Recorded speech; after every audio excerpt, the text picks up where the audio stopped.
All right, so today I'm going to be explaining periodontal disease as well as SRP, which is the treatment for periodontal disease.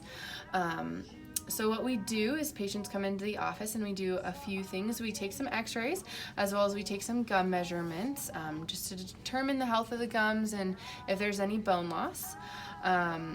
We first take the gum measurements. 1 to 3 millimeters is considered healthy because you can get your toothbrush and your floss down in the pockets around the teeth at home and clean them at home. 4 millimeters are considered a little bit inflamed or a little red, kind of like this picture, some gingivitis here. And then 5s and above are considered bone loss. So we see some generalized bone loss here, which is what we also use the x-rays for. But 5s and above are considered periodontal disease. And they are considered periodontal disease. Some bacteria is getting underneath the gum line, kind of eating away at the bone here. We take the measurements and the x-rays to see this.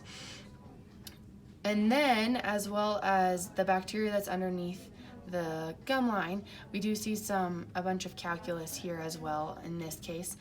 Sometimes periodontal disease includes the big buildup and other times it doesn't.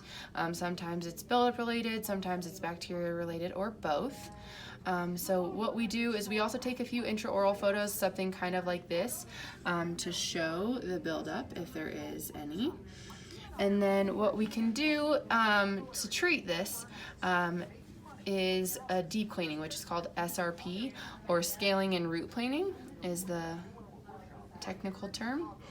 So what we do is we go in, we get everybody numb, and then if the gum line's around here, and here's the bone, we go in and we get them numb so that we can clean all down under the pockets here, get all this fun stuff off and get everything nice and cleaned out, and the patient's numb so that they're not in any pain.